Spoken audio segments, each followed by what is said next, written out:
Perfect, perfect.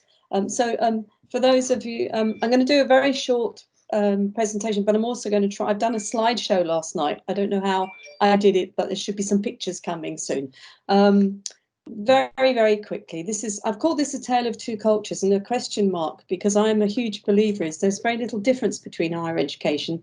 It's just a fact of geography, really, and I wanted to explain why.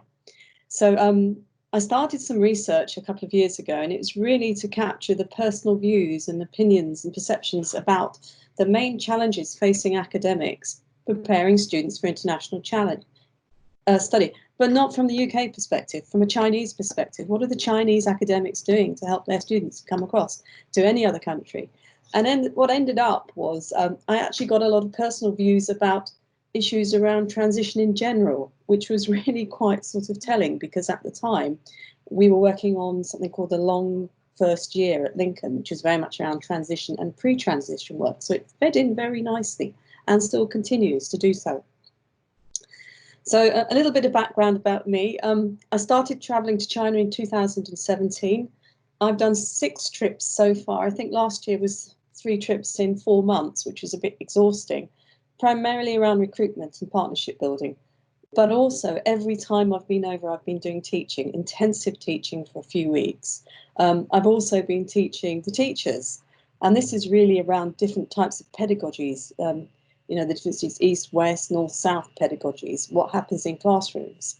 So that in itself is quite an interesting approach to how you start sort of getting rid of some of the imbalances or between different types of learning and educational systems. And with these students, I actually teach cross-cultural awareness to undergraduate students. And I put all levels, because there's this really curious fact that every time I went into a session as teaching, providing students attend all of the lectures on their programme, they can sit in on anything. So it wasn't unusual to turn up for a lecture for year 2, which is supposed to have 50 students, and 250 students were there. So you really had to start thinking on your feet. And there are just a list of some of the places I've been to: Beijing, Tianjin, Heilongjiang, all the way down, including Wuhan, but I haven't put that on. And I really loved it there. And so for you who've never been to China, I basically went from the top here, Harbin, all the way down to Chongqing, and actually Guiyang, because my last trip was in Guizhou. So it's not like I've stuck in one place either, but it does mean that I've actually seen the differences between North and South, because there are differences in culture and there are differences in approach, all sorts of things. So it's quite interesting to be in a really large country and experience cultural change as you basically get on the plane as well. So that's quite fun. So the initial methodology was a 2-day workshop with focus groups. These were academics who were delivering SQA HNDs for students in business and management education. And so they had a particular way of teaching. They had a very Western curriculum to follow in a very non-Western environment. So they had a particular sort of struggle to deal with. We looked at assessment methods, pedagogical styles.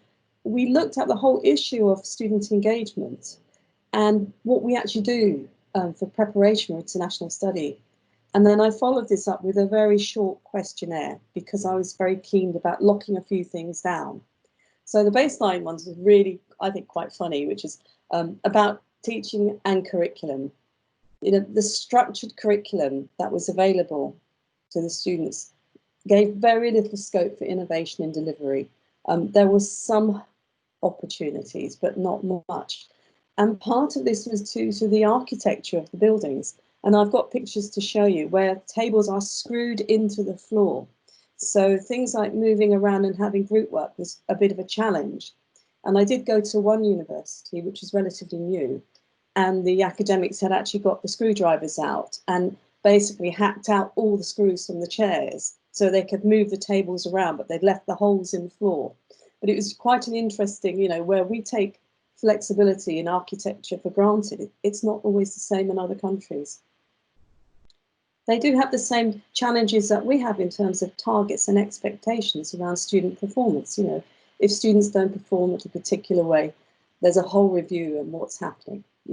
what they're doing, what needs to be done to improve the student performance. And there's an additional issue around family and student choices. So we experience this as well when sometimes we have international students coming over to the UK where their heart isn't necessarily in accountancy and finance, but perhaps their parents' heart is in it. So you're actually studying something you're not particularly interested in, but you feel obliged to do. This is exactly the same experiences that some of my students, my teacher students, were having in China. Then there's what I've put down as a Gaokao tradition, which is a very traditional, almost a sort of this national qualification, which is taught in a particular way, very much around rote learning, and it actually dictates where you go and which universities you can go to. And it does have this sort of tension between critical thinking and rote learning. So, you know, these are things that we all pick up when we're teaching international students about critical thinking, how people learn. And then the staff raised issues around passive and dynamic learning, which I found really fascinating because, you know, my experience of home EU students, sometimes we have a class full of remarkably passive students. So it's not geography, it's not where you live or in fact the country that you live in. It's actually something around the way students are that makes them quite similar in some respects. So when we looked at student engagement, the one thing that came up continuously by the academics was the lack of language skills, or the ability to articulate things, even in English. Even though they were being taught English, they found that it was very difficult to get them to talk a great deal, but also their articulation and some of their Chinese skills as well, in terms of writing, they found was a bit of a struggle. A huge culture shock issue because these staff were teaching students from different provinces with different backgrounds and different cultures. And so putting them into one classroom was a culture shock. So we tend to think of culture shock about coming from one country to another. Try going from one cultural centre of a very large country to another cultural centre. It's just as shocking. Again, the student versus parent choice. And then there is this ambiguity and certainty world. And that is around critical thinking. You know, I've recently been dealing with some students who are sort of complaining that there's no right answer. And that's because the exam papers they were sitting around discussion, around articulation, around building up a business argument, whereas they wanted certainty. And if you come from a background where there is certainty to an educational system that is based around thinking, creative thought, innovation, and dealing with ambiguity, it's a huge change. So then it's around the passive-versive learning world. You know, one of the academics said they felt that the Chinese culture was inactive. I'm not convinced it's inactive. I think it's a different sort of culture. And therefore, it doesn't necessarily mean it's inactive. It's a different approach to things. So that was the really baseline. I mean, this is a rapid run through, baseline sort of focus groups. Then I did the questionnaire, which I really wanted to just go back and just do a little bit of checking. And remember, this was the pilot for a large-scale project, which I haven't actually been able to go and kick off yet. And to get the responses, it was snowballing because it is very much a country based on relationships and who you know and getting to know people. So if you send things blind, nothing will ever come back. So you actually have to make friends and actually, you know, treat people as partners, you know, equal partners. So I got 18 responses back from about 9 different universities, all sort of names given to me by people. And it was really a quick checklist about, you know, transition. What are you doing? You know, what are you doing? We know you've got problems in the classroom, the same as us. We know that you face the same challenges we have about engagement. So what are you doing to prepare them? I know exactly what I do to prepare my students who are going overseas. What do you do? So 10 questions, short, sharp questions. So these are just some of the results. 50% of the people who responded have no teaching experience outside China. That means 50% have. Now, I bet you we'd be pretty much impressed to find 50% of the UK's academics having teaching experience outside the UK. On average, between 50 and 300 students went overseas, depending on the size of the institution. So it is still business. But this, and I found quite shocking, 66% of the staff said student contact time, this is lectures, seminars, support, they don't have personal tutoring as such, more than 15 hours a week. Now, if you put that into the context of what you may be having in a UK, that's quite a lot, I think. Only 34% said between 5 and 10 hours, and they turned out to be students that were doing vocational courses rather than hardcore academic courses. This starts having an implication about how you deal with some students as they come across, their backgrounds, what they're coming from, will really influence how they cope. So then I thought I'd do a little bit of a holistic moment about, well, what is the holistic preparation for international study? And I broke it down from languages to social skills to cultural skills. I can't really see, I think you, can I move you slightly? There we go, just gonna move a bit up here. And so the bits I found fascinating was no time was spent on language translation. The assumption was that all students would be able to read and comprehend English without any trouble whatsoever, rather than giving them the skills of how you might translate English, Chinese and English. I found that fascinating. Hardly any time was spent on verbal reasoning. Think about the classes that we run in the UK. Think about the discussion groups and seminars. Think about all of those discursive sort of ambiguity issues that we raise in classrooms, asking opinions, why we do one thing, what's the implications. If you're only spending 2.9% of your time helping students develop these skills, you're coming in at a slight disadvantage. In terms of the social skills, you know, again, managing loneliness, managing homesickness was really perceived to be that sort of important. Very little time was spent on that. But an awful lot of time was spent on talking. And I found that really interesting because we often hear that Chinese students don't talk a great deal, and yet there's a lot of practice going on in the Chinese university. So this is what I thought was quite interesting. In the red, the ones I found particularly interesting, given the situation I'm currently looking at. So then the next bit was, can I go to the next slide? Yeah. So what are they doing to prepare academically? Well, I mean, this is an interesting thing, isn't it? So most of it was around essay, report and dissertation writing. And yes, the average words are exactly the same as we have in the UK, between 1,500 and 20,000, depending on what they are writing. Very little time spent on digital literacy, but look at the amount of time spent on plagiarism and referencing. Now, I don't know about your academic offences committees, but we get a lot of things around plagiarism and referencing. So clearly there's a disconnect between the way we're doing it and what's going on in other countries. So we may need to harmonise a little bit on this, or maybe using different systems. But I found that really fascinating.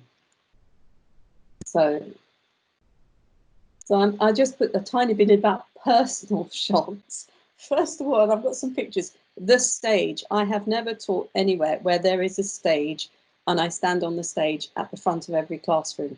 If you get off the stage, students are somewhat shocked, to say the least. They are not used to people walking around in classrooms in some of the more formal events.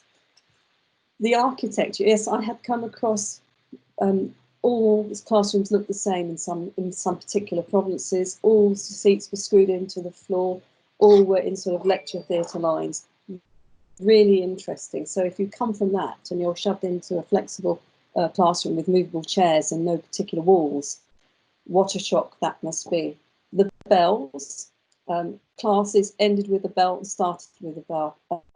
Days were run by bells in some universities. So coming from that to an institution where there's no indication of when a class is finished, that people just start sort of wrapping up their books and off they go, it must be incredibly disorientating. The role of the student party member, well, what can I say? I had not realised until I finished a lecture early, 10 minutes early. I said, okay, guys, we've finished. You can go do a bit of background reading. And the representative from the student party said, actually, no, they sit here for the next 10 minutes till the class is officially due to end. Now, I mean, I was seriously impressed, but also seriously scared, I have to say. I thought I had spoke and was teaching really slowly, but I wasn't. So I learnt to really pace myself, so and really try and speak tightly so they could understand me. But I had assumed I was talking slowly, and I absolutely wasn't. The shock, the laughter. I have never worked with such delightful students. I just laughed literally from the day I got in the classrooms to the day I got out. Yes, there was initial shyness, but there was such an openness and willingness and curiosity about seeing this foreign teacher, but also seeing this foreign teacher that doesn't just stand on the stage, but walks around the classroom and talks to students. They're incredibly open. Quite different actually from some of my students that I actually experienced in Lincoln. And I think this is around the change, the cultural change that you're actually having as you come across from one geography to another. The academic student engagement issues, which is about passive behaviour, the obsession with the phone in the background, the chatting over, identical. So outside the geopolitics of HE, there are universal issues that we all face. And I think that's quite fun, really. So I did try and pull all of this together, and this is far too small to see on this, but it basically takes Maslow's hierarchy of need, and it translates it into a cultural transition system that all, I think, looking at this, not just international students, but I actually think home students, and I think academics, international mobility have suffered from this, where your first bit is you come in, you start your new area, just move you out of the way, and there's that psychological change in a new environment. So you're actually getting a bit of a cultural awakening. In some cases, you're coming of age, you're leaving home for the first time. You've got to start looking for yourself. As your safety, you get cultural disorientation and you feel a bit unsafe. And therefore, everything's changing. There's discord, there's confusion, because everything familiar is disappearing, and sort of you've got to rebuild. So then you get into the cultural connectivity where you're just renegotiating things. You're getting used to your new culture. You're acquiring new ideas, new theory. You're just getting used to it. But you're also having to renegotiate your origin as well, because you're also beginning to start seeing how your host culture and your origin culture are different. So you start renegotiating things. And I've noticed this with students who don't actually want to go home quite so quickly, because they're seeing difference, they're seeing a different way of life. So I think there is this cultural connectivity. And from that, you move on to that adaptation and adjustment, which is you recognise there is difference and you develop coping strategies. And as an academic who have been teaching overseas, that adaptation is that sudden recognition that actually I have got to change. I've got to do things slightly different in this educational system. I'm just going to have to learn to negotiate around it. And then the final bit for me is on sort of transition is when your self-actualization is when you really do understand that cultural fluency and that you can actually do this boundaryless education and boundaryless careers. So all of this little theories, just the beginnings of the theories of how transition and the various elements of student engagement or preparation start manifesting itself this way. So we have this, and then my final slide, and I've got a little, is about the implications for practice. Now I know I've been really quick, but there are some things to think about. If you are a student coming from a background in an incredibly structured academic day to something that is incredibly fluid before and after the day, that will have an implication in terms of loss, in terms of being confused. And I put afterwards because actually in some cases I met students who had military service in the morning, so they were doing something from 7 till 9 and then lectures, and then I met military students who were doing stuff in the afternoon, in the evenings, and so they were doing from 6 till 7 or 6 till 9 in the evening military service. And if they weren't doing that, there were structured events in the evening. So all of this sort of notion of we shouldn't ask students to do anything in the evenings, we need to keep their time free. It is a bit like boarding school. You're released and you actually go mad because you don't actually know what to do with your time. And actually, I think one of the ways is to release freedom slowly, is to put structure in the first academic year, and bit by bit, give more and more free time. It's a bit like taking them from a dependent to totally independent learner, bit by bit. I think we need to think about contact time. If I have a student now that I know is coming from an institution that has more than 15 hours contact time per week, they're going to be really lost if they only get up to 6 or 7. So how we use that contact time and what we call contact time needs to be considered. I think clarity of purpose, why are you studying in a particular way, and what is the point, and where your scaffolding is, and how one builds onto the other is absolutely critical. And living in a world of ambiguity, I think that's the one thing, if we can help our students, our international students, deal with this, it's living in a world of ambiguity without judgment, but being able to be critical and think around it, I think is absolutely the way forward. So that is my presentation, I think, and I hope, Chris, I really hope I can actually put my little bit up here, yeah? Yeah, go for it. I'm going to go for one last bit, because I actually got some pictures of me, not me on a stage, but the stage, if I can find it. If not, actually, Chris, can you find that one? Yeah, I might be able to share that. Let me just see if I can get it. While we look for this video, has anybody got any questions for Debbie? Stage. Have you pressed the button? Yeah, I'm just... There we go. So that's a stage. And that's another stage. You're not sharing, Debbie. Oh, right, okay. Let me just try again. Beatrix, do you want to ask your question? I've just noticed your hand go up. Yeah, just quickly, how easy was it for you to pick up cues from the students initially? So I've taught in various different cultural settings, and it can be so different that you can't read your audience unless you've got used to it for a bit. Did that work quite readily? The first time was horrendous. And the first day was just awful. And the other thing is the teaching, I did a 5-hour teaching stint non-stop, because that's how they booked it. And the first 3 hours were just awful. And then I just said, I've got to relax now. And so I just stopped and I walked around the classroom, and slowly but surely just got talking to them and encouraged them to talk. I think it took 3 days of really intensive teaching to actually understand how one particular class worked. I did have the advantage of having, because I wasn't, you're not really allowed to go in the classrooms on your own unsupervised. That's the other thing. So I had 2 representatives from the senior management in, who would occasionally sort of snap at students and then they'd all sit to attention. And then when they went, they'd sort of relax and then start joking and laughing.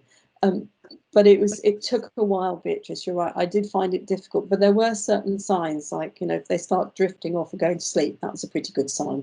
Yeah, that's a good sign. not a good sign, but a clear sign. I also found doing the 1, 2, 3, talk, make a decision, think about something for yourself, talk to the person next to you, 2, third, talk to 3 people together, and that's it. We still never got the knack of one person standing up and speaking on behalf of the others, so they'd get a little group together. But yeah, it was. Were things recorded? No, they wouldn't record. Right. Because that makes a difference again, because that would potentially then be monitored by the other factions. Yeah, no, they wouldn't record. They just had at the back of, certainly CTBU, at the back of the class, I had 2 academics, and then at Changshen it was actually the students, the member from the party was there, and they were absolutely fine. I think what I was totally taken aback by was, the minute they realised it was a foreign student, foreign lecturer, no, they're called foreign expert, who's coming to teach. I never expected to have year 1 students, standing in the doorway, coming in, clearly not understanding anything, but actually just wanting to be there. That was quite nice.